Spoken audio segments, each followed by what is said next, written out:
Hello, everyone, and welcome to the first episode of How to Sell Your Vision. My name is Amir Elichai. I'm the founder of Atlantic Brands, and I'll be your host for this podcast series. The entire purpose of How to Sell Your Vision is to bring in successful founders and CEOs who've been through the journey of fundraising in multiple rounds, and they'll be able to share their insights on how to face potential investors, how to use storytellings and other tips to really project your message and get everyone hooked on your vision. For this very first episode, I'm super honored to introduce Amir Elichai, who is the founder, CEO, and chairman of Carbyne. Now, side note, I used to work for Amir for a bit over 2 years. And the reason I'm honored to have Amir here is because standing side by side with Amir, I can tell you that he's probably one of the masterful storytellers I've ever encountered in my life. When he comes into the room, he has the ability to conquer investors like no other. And with that in mind, I'm happy to introduce Amir from Carbyne. Amir, thank you for being with us. Thank you, Moti. Such amazing words. Happy to be here. Happy to be the first one. And I'm looking forward for spending the next 45 minutes with you. Sounds good. So, Amir, tell us a bit about Carbyne. What does the company do? So Carbyne, we founded a business 7.5, 8 years ago now, after I've been robbed in Tel Aviv Beach and tried to call emergency services for the first time in my life. And, in this unfortunate moment, you believe that when you dial 911, everything will, be around you. Everything will do, anything they can do in order to help you. But the reality was exactly the opposite. I had to provide, where I am, what's my name, what's my phone number, and so much other information in order to help the police agency to understand where I am, etc. And then I realized that, we must change it. Today, Carbyne is the most powerful emergency collaboration platform aiming to replace the legacy equipment and solutions that are being used by 911 agencies. And to simplify it, when you dial 911 in these days in places where Carbyne is deployed, immediately location will be provided, real-time video will start, real-time translation, chat, imagery, medical information, and much more. And basically, we are revolutionized the way people communicating with governments by building the entire ecosystem end-to-end and provided it from the cloud. This is in a nutshell. What I love, and this is what I said at the beginning, that you're diving into the stories right away, into the purposeful story of why Carbyne was founded, why is your solution very relevant for today. There are some incredible life-saving stories from Carbyne that we're going to share throughout this conversation. But as it kind of comes naturally to you, you dive into storytelling. What do you think is the importance of story and your story, presenting your story when you're standing in front of investors? I think at the end of the day, in order to sell anything, whether it's sell your company to investors, to a customer, to a potential employee, it's all about, what the other side is looking for, right? And understand what is that, the other side is looking to achieve while come to meet with you, whether it's, apply for work with you, whether it's a new customer that is looking for improve, emergency efficiency. And in case of investors, it's obviously the first thing is like financial returns. But I think it's also very important, especially like in early stage, afterwards is a bit different, is to make sure that the person that sits in front of the investor, like the entrepreneur, is capable to deliver the vision. So I think first thing is to create an empathy and to show that there is a human on the other side, even though we all understand that we are here to make money eventually. But you need to make sure that you sell yourself as someone that you can work, like the investors will be able to work with, that you are a person that can listen, get feedback, that you are, people person, which is super important because it's, I'm always saying that in order to be a successful business, you need two things: cash flow and good people.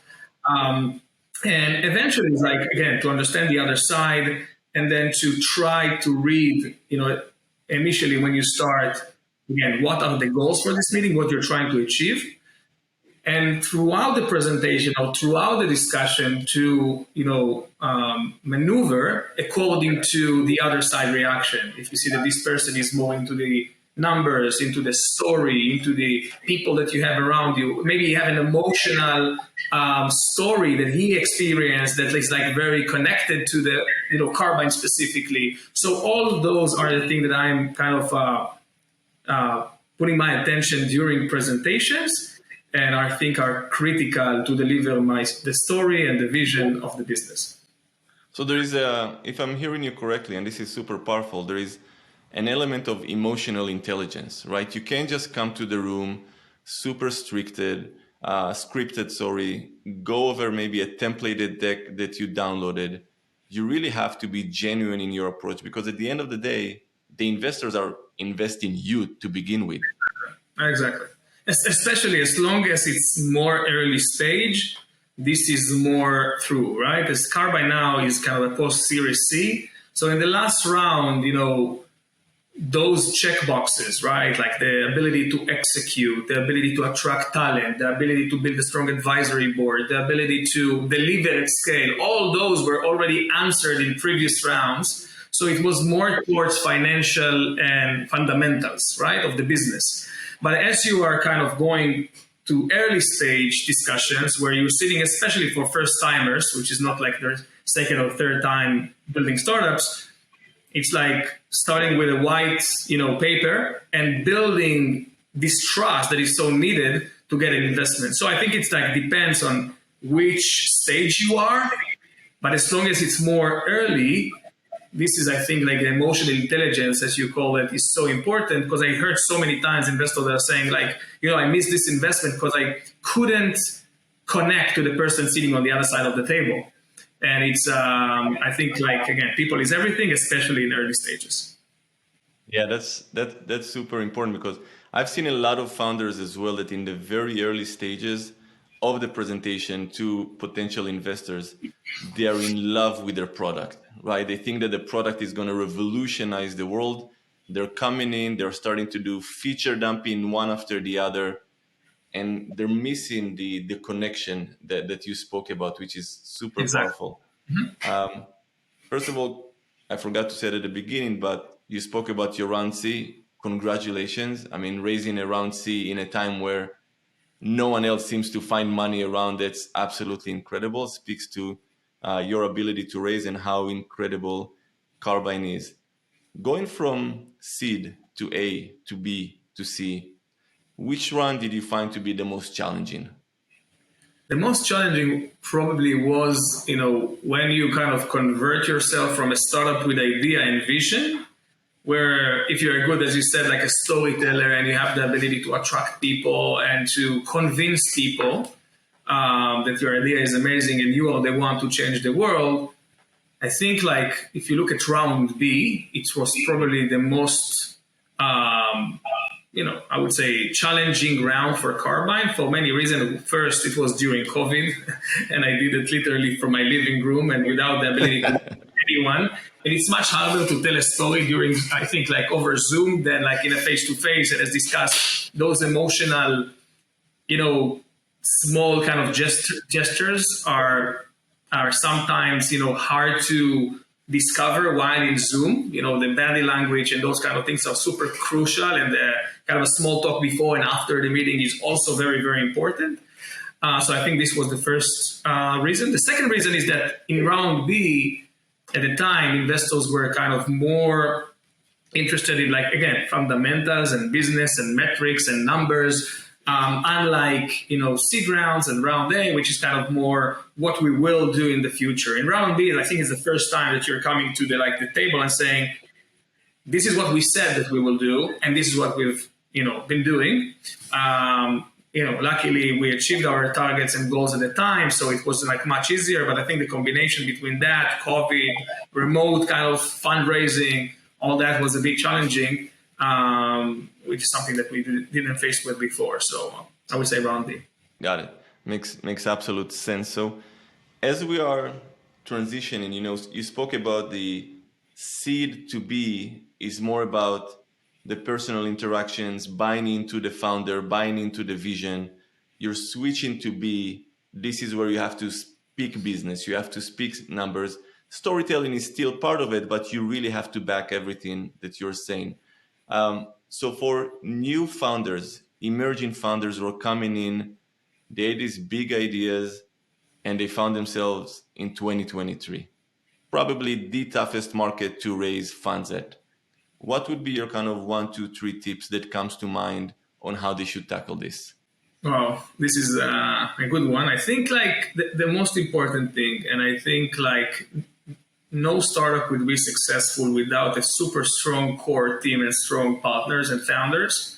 Because at the end of the day, as we all know, startups, it's a kind of a roller coaster. Like one day you are at the top of the world, second day you are at the bottom, right? So I think like at the end of the day, the people that the foundational team, aka your founders, and the alignment of expectations, role and responsibilities, the ability to go blindly into this war with the knowledge that no matter what, they will be there with you.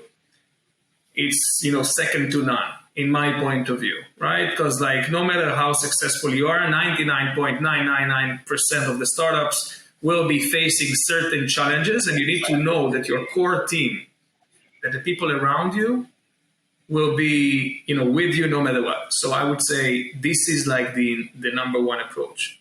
The second thing is like, and again, it's kind of, I think obvious, but you need to be able to maneuver fast, kind of fail fast, and listen to others. There is tons of knowledge in this world, tons of tools to get like, answers pretty quickly. And, don't fall in love with, anything that you're coming to the table initially, because you will meet with people that have, broader view than you, that have been there, done that.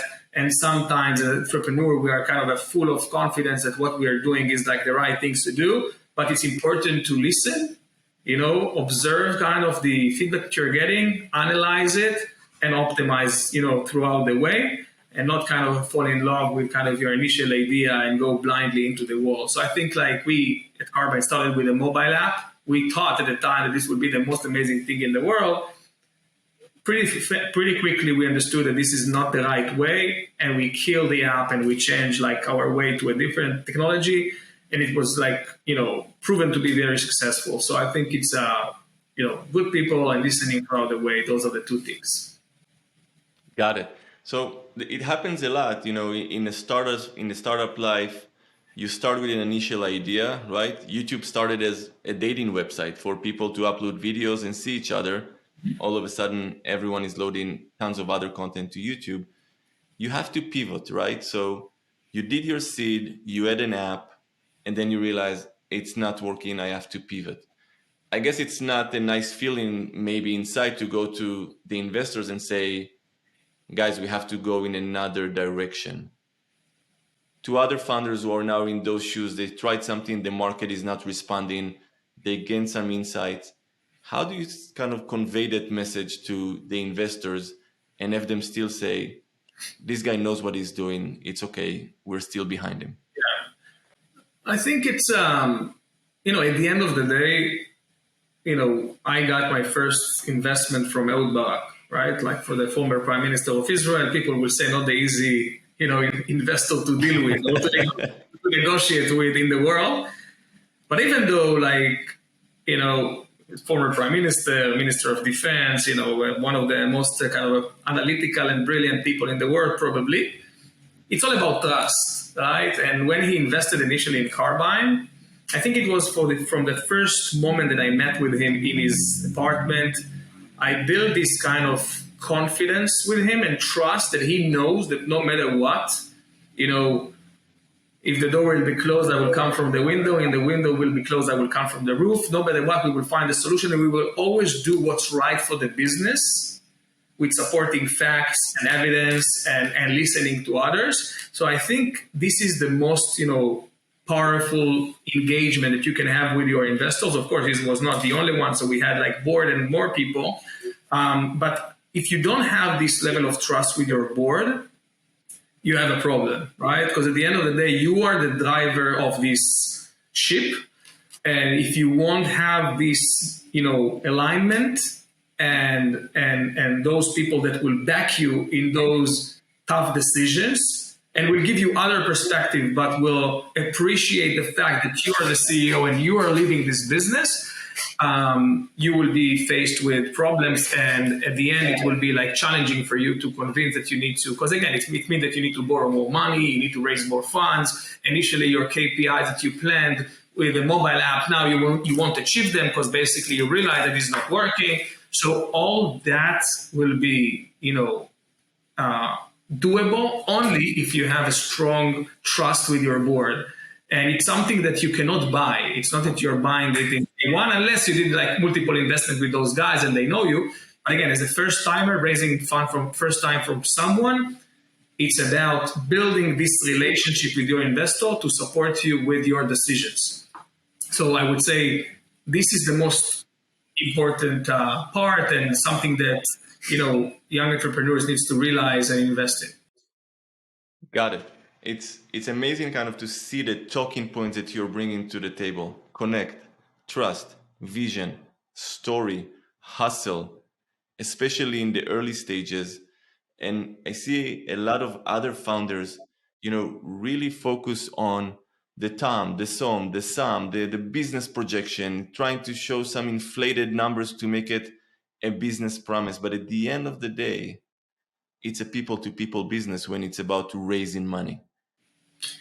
I think at the end, again, let's go, for when I was in negotiation course, like back then in IDC, with Moti Crystal, we used to be part of the Prime Minister negotiation team, which is very interesting topic for a different discussion, is always telling you need to sit and understand what the other side is facing with, right? So in investments, it's all about balance your risk. They're seeing tons of like entrepreneurs, tons of companies, and you need to take in consideration that there is brilliant people than you, better ideas than you, and at the end of the day, you have like 45 minutes to 1 hour to make an impact on the person sitting on the other side of the table to say, I want to go with this guy because I know that things can go up and down, things will change, but this guy will achieve the target at the end of the day. And the question is how you're doing it. Because showing a $50 billion TAM, believe me, they saw it in 400 different presentations.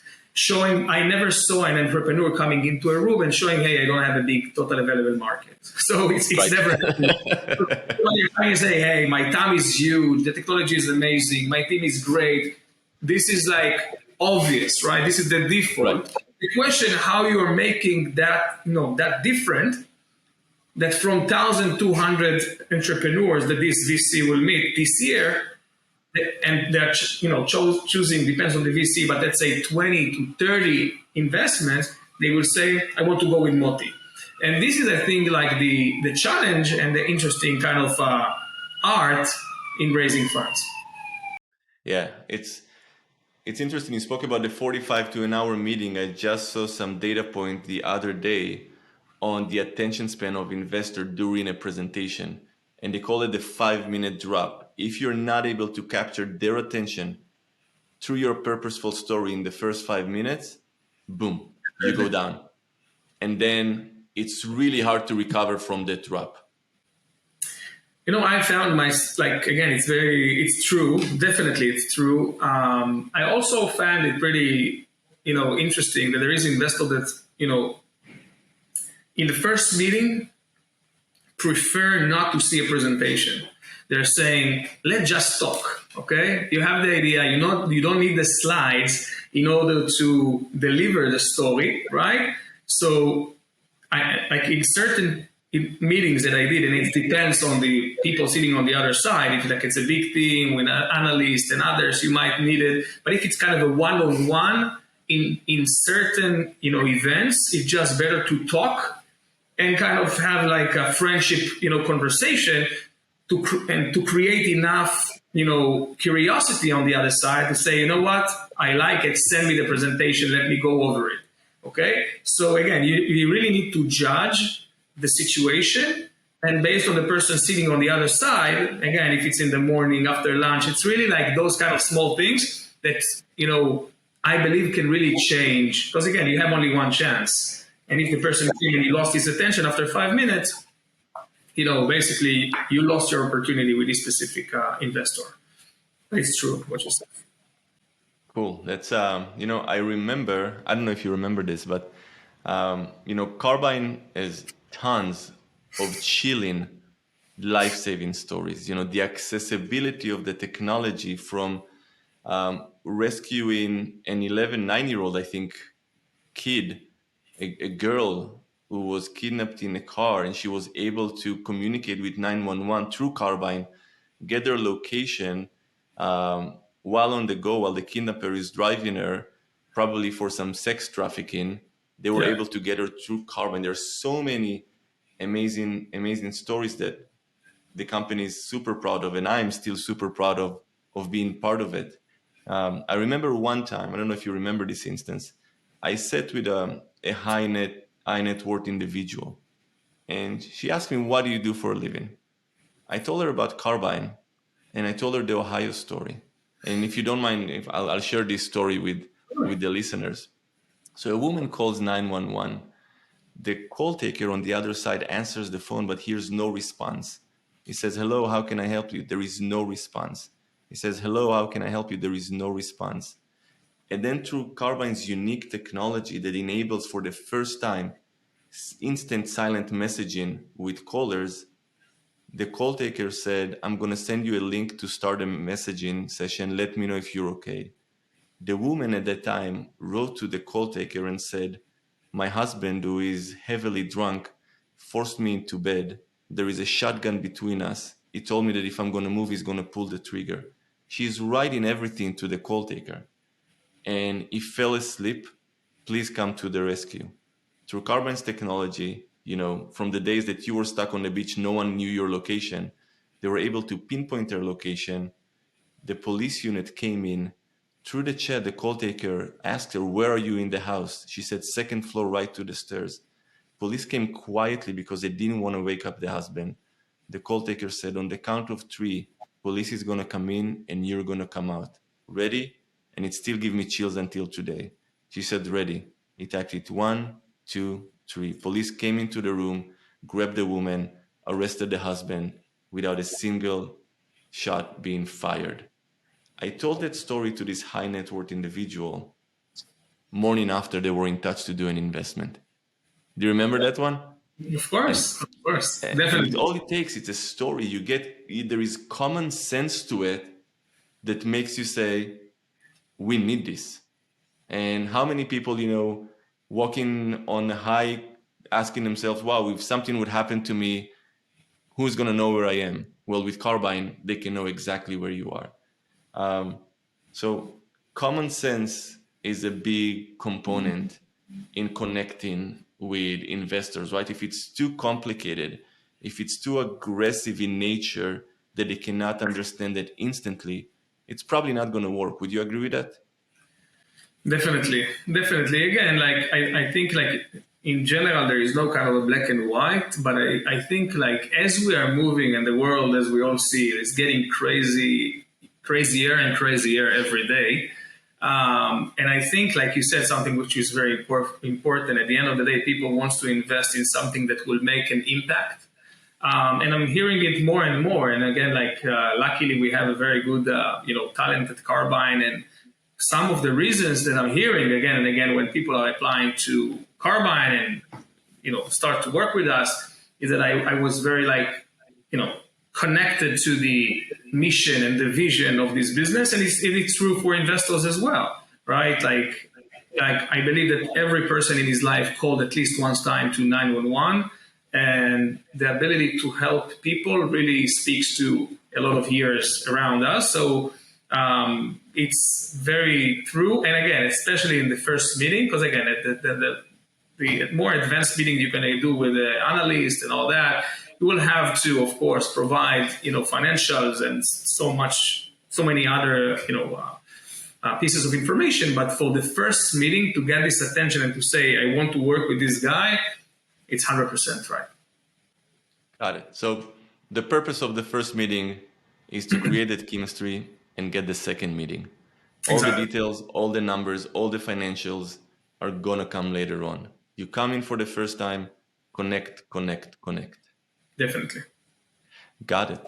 That's amazing, Amir. So what's next for Carbyne? What's in store? You're already serving, I think, supporting over 400 million people worldwide, saving lives daily, operating, if I'm not mistaken, in pretty much every continent on the planet. What else is in store for the company? Yeah, so in those times, we are super focused on execution and always kind of improving the company fundamentals for our future. Luckily, as you said, we raised money last year, Q4, so we are good until like 2025, and we're not dealing with fundraising. But we are kind of more, sensitive to the cash burn and spending, etc. Focusing on bringing our core products to the markets here in the United States and globally through partners, and investing as much as you can to continue our significant growth. And with like 85% focus in the US market from an investment and attention standpoint. This is it for us. This is what we're doing, and I want to say, like, again, for you, Moti, I remember that like when you joined us as part of your resume, and I know you for like 15 years now, I think. You said like public speaking, and you were like gave those lectures, I think, in Columbia University about like public speaking. And I think since you joined Carbyne, and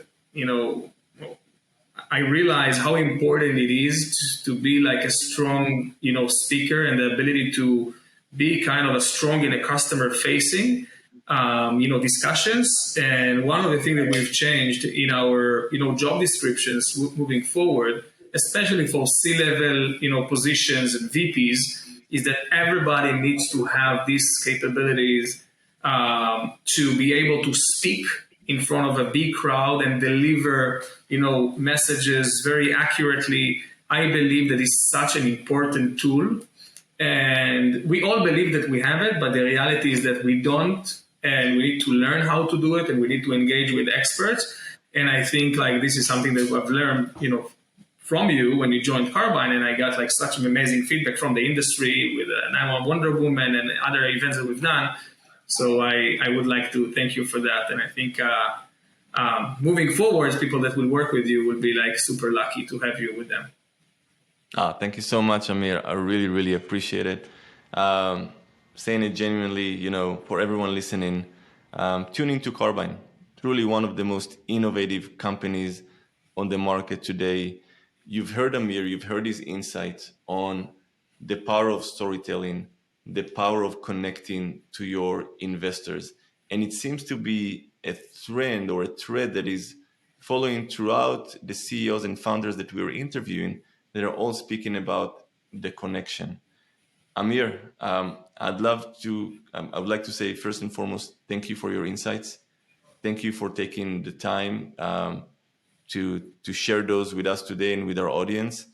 I knew why I wanted to save you for the first episode of How to Sell Your Vision.